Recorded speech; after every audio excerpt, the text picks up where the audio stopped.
Vous avez dirigé la RDC après cette période que vous avez mentionnée pendant 18 ans, sans interruption, mais ensuite vous êtes un peu sorti de la scène publique. Qu'avez-vous fait depuis ce temps-là? Comme vous pouvez en témoigner, je suis en vie. Donc je suis en vie, oui. 18 ans, c'est une longue période. Dans la vie d'une nation, cela pourrait être une courte période. Dans la vie d'un être humain, mais nous avons quitté nos fonctions conformément à la Constitution et nous avons mené diverses autres activités, des activités académiques, et nous avons probablement l'intention de continuer avec cela. Mais si la situation continue comme elle est chez nous, alors nous devrons certainement s'assurer que le Congo ne sombre pas et que nous sommes aussi là pour assister en tant que mission, pour faire exactement ce que nous pensons qu'il faut faire pour que cette situation ne s'aggrave pas, ce qui est essentiellement ce qui se passe aussi. Oui, monsieur. Des activités académiques. C'est étudiant à l'université de Johannesburg, ce que nous avons terminé, et nous sommes actuellement, en fait, nous avons suspendu nos activités académiques il y a 2-3 mois pour simplement avoir place ou donner plus de temps et d'attention à la situation chez nous. Donc nous avons suspendu cela pendant un certain temps. Et à cause de cela, est-ce que tu reviens dans la vie publique? Voyons-nous cela parce qu'il y a des rapports disant que vous émergez de l'ombre. Je ne sais pas. Ce sont les rapports que nous lisons. Ils ont tort, ces rapports sont faux. Je n'ai jamais été dans l'ombre, j'ai toujours été à la lumière. C'est juste que je me concentrais sur certaines choses et je veux toujours donner toute mon attention à ce que je fais pour réussir. Heu, vous pouvez effectuer plusieurs tâches à la fois, mais lorsque vous êtes confronté à des problèmes très graves, le multitâche n'est pas envisageable. Et là, nous avons affaire à des problèmes très sérieux, enfin, académiquement. Et bien sûr, le Congo étant une question très sérieuse, une situation sérieuse. Donc, tu dois choisir quelle est la priorité. Et pour le moment, il est clair que la situation chez moi est devenue une priorité. Nous lisons également des rapports, et j'espère que cette fois-ci c'est correct, que tous les regards sont tournés vers vous, en particulier de la part du parti que vous dirigez, le Parti du peuple pour la reconstruction et la démocratie. Que tous les regards sont sur vous pour stabiliser la situation en RDC. Eh bien, je ne sais pas précisément d'où vient ce rapport, mais en tout cas, je crois que la situation en République démocratique du Congo n'est pas une situation qui a été ou peut être gérée par une seule personne. Le Congo est une nation de 120 millions d'habitants congolais. Il a des voisins, pas seulement des voisins autour ce grand pays, mais des voisins aussi loin que la région de l'Afrique australe, la Namibie, l'Afrique du Sud et les autres. Donc je crois que chaque entité, le peuple congolais, a un rôle à jouer, individuellement ou collectivement. La région a un rôle à jouer et je crois qu'ils essaient de le faire. J'aurais ou nous aurions pu vouloir que cela soit géré différemment et probablement mieux que la façon dont cela a été géré, mais tout de même, je crois que c'est la bonne volonté et les bonnes intentions qui comptent. Et vous devez canaliser toutes ces bonnes intentions et créer une énergie suffisante, une énergie positive, afin de faire face à la situation. Donc oui, notre parti, notre plateforme politique est très impliquée et continuera de l'être afin d'apporter non seulement la paix et la stabilité, mais aussi la cohésion nationale au sein du pays, car c'est l'un des éléments, sinon l'élément majeur qui fait défaut et qui a conduit à la situation actuelle, telle que nous la connaissons. Mais, comme je l'ai dit, euh, je ne, j'ai pris soin de ne pas parler du Congo et de sa politique interne. Être en dehors du Congo, je ne vais pas en faire une exception pour la corporation de radiodiffusion de Namibie. Oui, donc pas d'exception. Nous respectons cela à 100%. Il y a évidemment de nombreuses raisons à cela.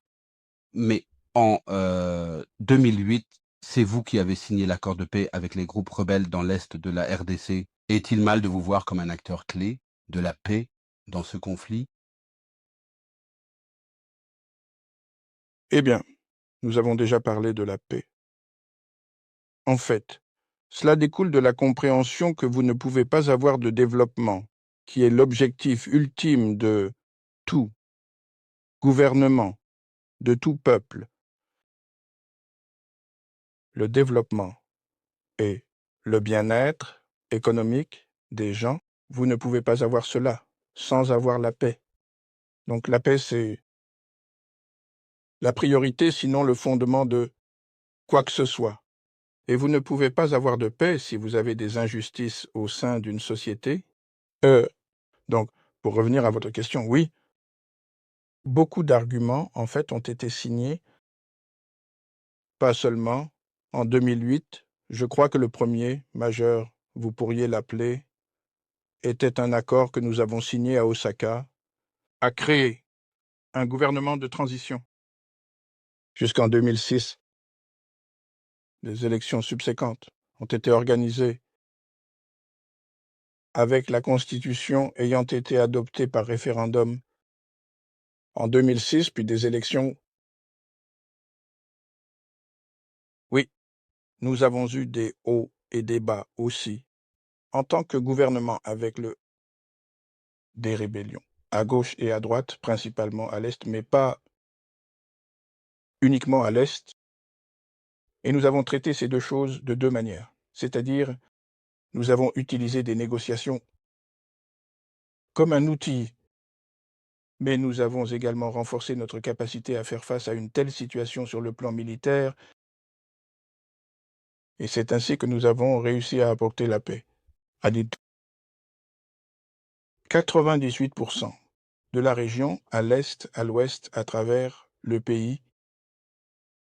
Maintenant, les combats en cours ont leurs racines dans ces causes profondes, dans de très nombreuses autres situations, comme vous pourriez les appeler la gouvernance, étant un problème, les injustices étant un problème, constitution qui ne sont pas respectées. Il y a donc de très nombreux problèmes qui entrent en jeu. Et quand vous avez une telle situation en interne, vous devez faire très attention à ce que vous dites. C'est la dynamique interne. Vous aurez des acteurs externes qui vont aussi recadrer, et c'est ce qui se passe. Donc, aujourd'hui, pendant que nous parlons, vous avez un certain nombre d'armées qui sont déployées au Congo, et chacun des pays a ses propres intérêts. Donc, ce sont les contradictions auxquelles nous avons été confrontés en 2001. Nous avons réussi à nous débarrasser de cela, mais elles ont refait surface, et c'est un défi que nous devons relever de front en tant que Congolais, avec tous nos voisins, avec la région SADC, et maintenant les membres de la communauté est-africaine. Donc ce sont les défis qui doivent être relevés de front et à être traités afin que la paix ne soit pas juste des mots prononcés à gauche et à droite. Vous parlez du retrait des troupes étrangères et ainsi de suite de la RDC. Diriez-vous que c'est le premier pas vers l'obtention de cette paix, insaisissable en RDC? Eh bien, d'après mon expérience, D'après mon expérience, en 2001, nous avons pris une décision audacieuse. Soit nous avons pris cette décision parce que nous étions très courageux, soit nous l'avons prise parce que nous étions très jeunes, mais dans tous les cas, c'était une décision très audacieuse. Notre décision en 2001 était que nous croyons que toutes les troupes étrangères doivent quitter le Congo pour que la paix soit atteinte, et afin de donner aux Congolais la flexibilité de parler de cette chose qu'on appelle la paix. Et c'est ainsi que la plupart de ces troupes sont parties. Les Congolais ont été laissés à eux-mêmes pour gérer leurs propres problèmes, mais bien sûr avec le soutien et l'accompagnement des partenaires du groupe de base, la région et au-delà les Nations unies aussi. Est-ce la bonne perception que vous avez en ce moment? Eh bien, comme je l'ai dit, vous avez des dynamiques internes qui ont fait en sorte que vous avez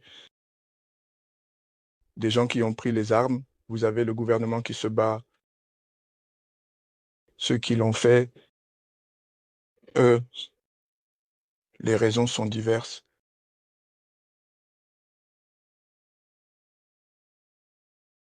Et j'ai parlé des acteurs externes aussi. Ce sont des pays qui sont impliqués sans nécessairement les nommer. J'ai parlé de 7 pays qui sont déjà impliqués et probablement d'autres, je suppose, qui vont s'ajouter. Donc, la toute première chose qui, je crois, doit être réalisée, c'est d'instaurer en interne un consensus. Lorsque vous atteindrez ce consensus, alors vous serez définitivement sur la bonne voie pour trouver une solution.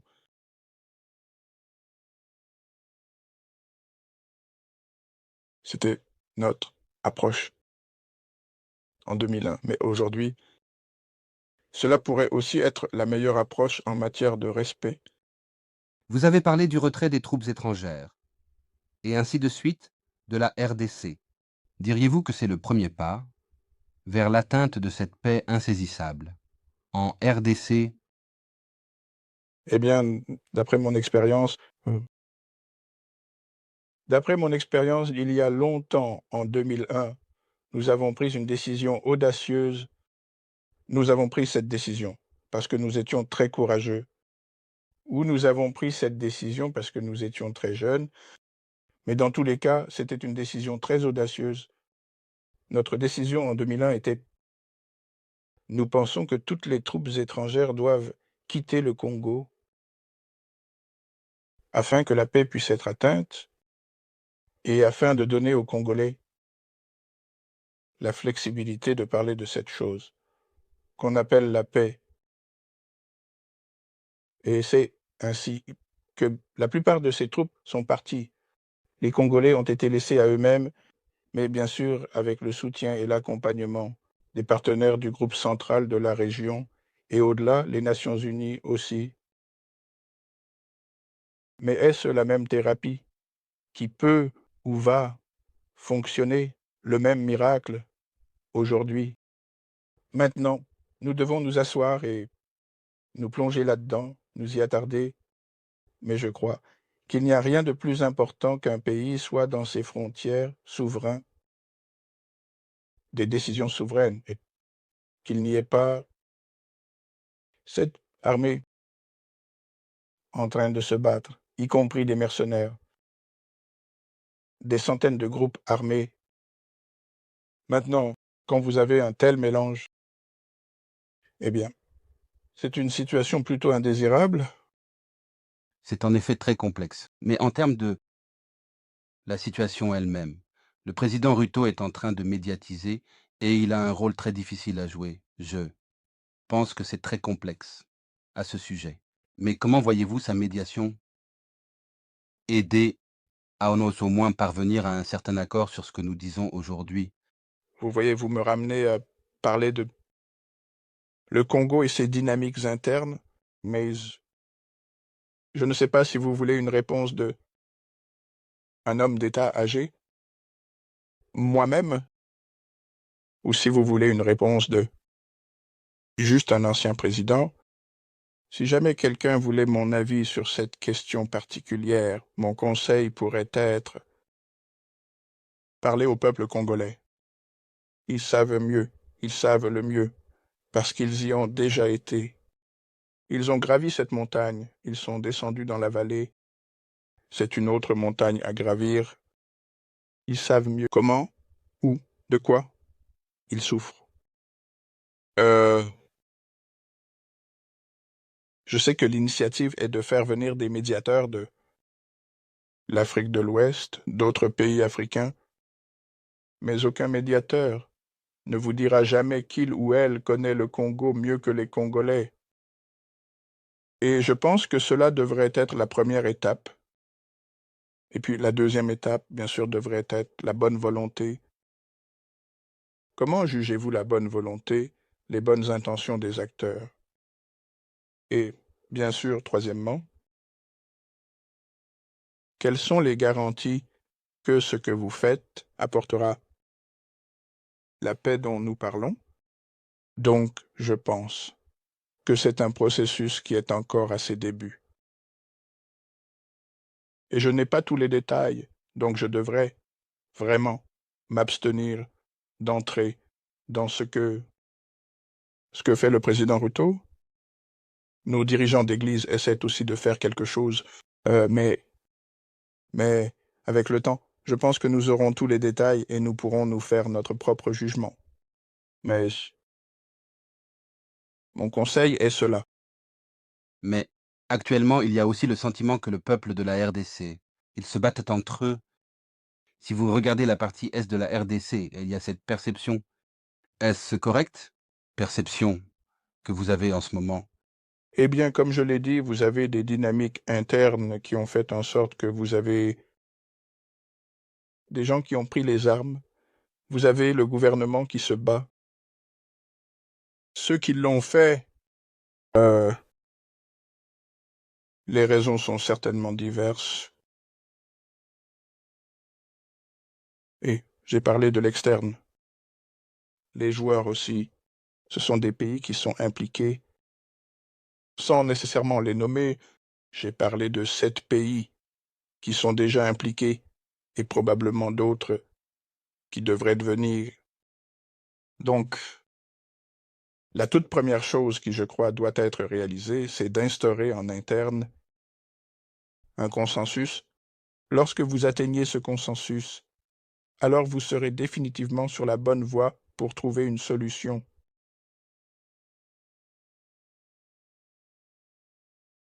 C'était notre approche. En 2001, cela pourrait également être la meilleure approche aujourd'hui, alors que nous parlons.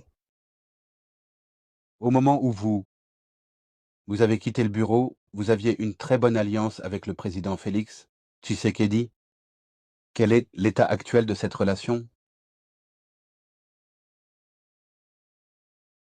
Oui, quand j'ai quitté le bureau, nous avions une coalition, nous avions un gouvernement de coalition, ou gouvernement de coalition, comme nous l'appelions, qui était en place. Eh bien, ce gouvernement, unilatéralement, s'est arrêté, ou la coalition a pris fin parce que le président a décidé qu'il n'en avait pas besoin, mais nous en avons pris note. Et maintenant, nous en avons pris note. Alors, quel est l'état de la relation? Eh bien, je ne suis pas en position de le dire. Vous me ramenez à la politique interne. Prie m'excuser. Parlons de la Namibie. Oui, Votre Excellence, en conclusion, un ancien homme d'État de 53 ans, vous vous qualifiez d'homme d'État âgé. Que nous réserve l'avenir pour président Joseph Kabila? Pour ceux qui croient en Dieu comme moi, je dirais, eh bien, seul Dieu sait. Euh, nos intentions sont d'être très disponibles pour servir notre pays, à servir notre peuple, continuer à servir notre peuple et servir la région. Aussi l'Afrique, parce que le Congo est un pays africain, la Namibie est un pays africain, et ce que nous devrions considérer, ce n'est pas seulement vous ne m'en voudrez pas si je dis nos petits pays, mais le continent dans son ensemble. parce que nous sommes plus grands, nous sommes plus forts. En tant que continent, en tant qu'Africains, au lieu de simplement être Congolais, Namibiens, et ceci et cela. Donc, nous avons encore un peu d'énergie pour continuer à servir cette même cause.